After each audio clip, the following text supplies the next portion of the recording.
In the spring of 1973, the small farming town of Enfield, Illinois, was a quiet place, the kind of town where everyone knew everyone, and the nights were long, still, and uneventful. But on one April evening, that peace shattered. Something no one could quite explain, appeared on the edge of town. Reports would describe it as gray, small, and oddly shaped. But what it did was far worse than how it looked. Within 48 hours, this thing would leave behind claw marks, fear, and a mystery that's never truly been solved. This is the story of the Enfield Horror. At around 9 p.m. on April 25th, a young boy named Greg Garrett was outside his home, playing in the backyard, chasing fireflies under the stars. It was warm out, quiet, the kind of peaceful Midwest evening most kids remember fondly. Then, everything changed. Without warning, Greg screamed and bolted toward the house, crying hysterically. When his parents rushed to meet him, he told them something unbelievable. A creature had attacked him. He said it was about 4 or 5 feet tall, gray and slimy, with short arms, big red eyes, and 3 legs ending in sharp claws. It hadn't spoken or growled. It had simply appeared, hissed, and struck out before vanishing into the darkness. The Garretts were shaken, but unsure what to think. Greg was known to make up stories, and when they checked his shoes, the rubber soles were torn to shreds. They didn't know it yet, but their son's encounter was only the beginning. Just minutes later, their neighbor would meet the same horror face to face. Just a few houses down from the Garretts lived Henry McDaniel, a railroad worker, husband, and father of 2. By all accounts, Henry was practical, level-headed, not the kind of man prone to tall tales.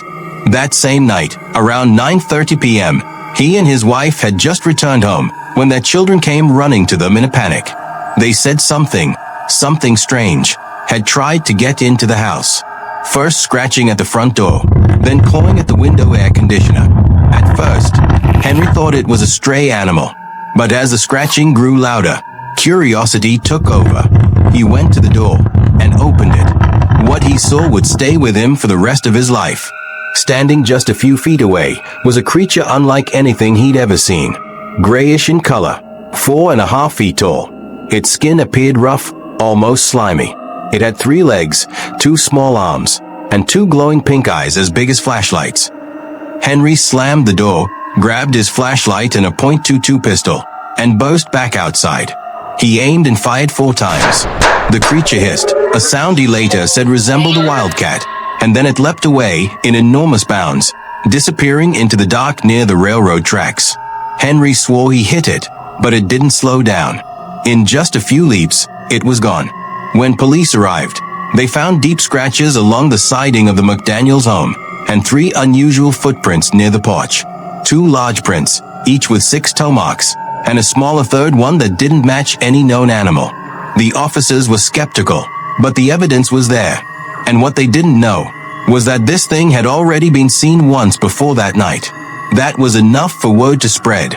Within hours, rumors began to ripple across Enfield, of a creature stalking the outskirts, of a boy attacked, and now, of a man who fired at something that couldn't be killed.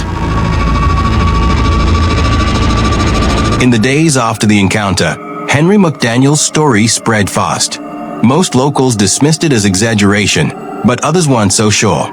The Garrett family, after all, had seen something, and their son still refused to go outside at night.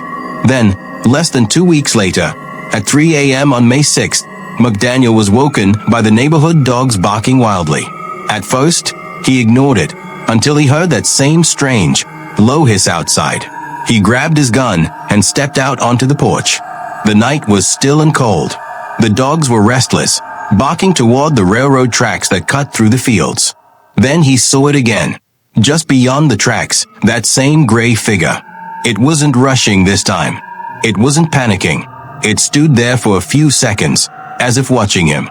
Then, calmly, it turned and began moving down the tracks, bouncing away into the darkness. McDaniel didn't shoot. He just stood there, watching until it was gone. Later, he told reporters, it wasn't in a hurry or nothing. It just moved on down the railroad track. By morning, news had spread beyond Enfield. Local papers called it a monster sighting. Radio stations picked up the story. Within days, Enfield was flooded with curiosity seekers, reporters, and self-proclaimed monster hunters, all looking for the creature locals were now calling the Enfield Horror. But what started as curiosity quickly became chaos. People roamed the woods at night with flashlights and rifles. Sheriff Roy Poshard Jr. warned McDaniel to keep quiet, fearing someone might get hurt or worse. His warning didn't stop the crowds.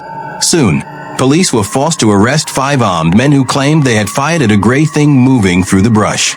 They swore they saw it leap and vanish into the darkness. But no one, not a single person, managed to catch it, photograph it, or prove it existed. By early May, the stories of the Enfield Horror had gone far beyond Illinois. Newspapers were calling it the thing with 3 legs. And among those drawn to the mystery was a small team from Indiana, led by Rick Rainbow, a radio station director from Kokomo. On May 6, 1973, just after sunset, Rainbow and 3 colleagues arrived in Enfield to investigate. They had heard the rumors about the footprints, the scratches, the gunfire, and wanted proof. They parked near an abandoned house not far from the McDaniel property and began to search the surrounding woods. Then, around midnight, they saw it. A figure, gray, hunched, roughly 5 feet tall, darted between the trees at an impossible speed. One of the men shouted. Another turned on a flashlight. And Rainbow hit record on his portable tape machine. What they captured wasn't clear video or a photo, but a sound. Play subtle leery sound cue. A distorted shriek, animalistic and mechanical. Rainbow described it as a piercing, banshee-like scream that echoed through the trees before fading away. Moments later, the creature was gone. The tape was later played for witnesses, including cryptozoologist Lauren Coleman, who personally visited Enfield to investigate. Coleman described the sound as unlike any known animal cry. But like so many pieces of alleged evidence, the recording was never released to the public. And after that night, the Enfield Horror was never seen again. In the months that followed, theories spread like wildfire. Some said it was a mutated animal, escaped from a nearby experimental facility. Others thought it was a kangaroo, deformed or injured. A few even believed it was something extraterrestrial, something that didn't belong here at all. Whatever it was, it came to Enfield without warning and vanished just as suddenly, leaving behind only torn shoes, strange tracks, and a question that still lingers today. What did the people of Enfield really see that night? 50 years later, the story of the Enfield Horror remains one of America's most unsettling unsolved mysteries. A reminder that sometimes, the things we can't explain are the ones that stay with us longest.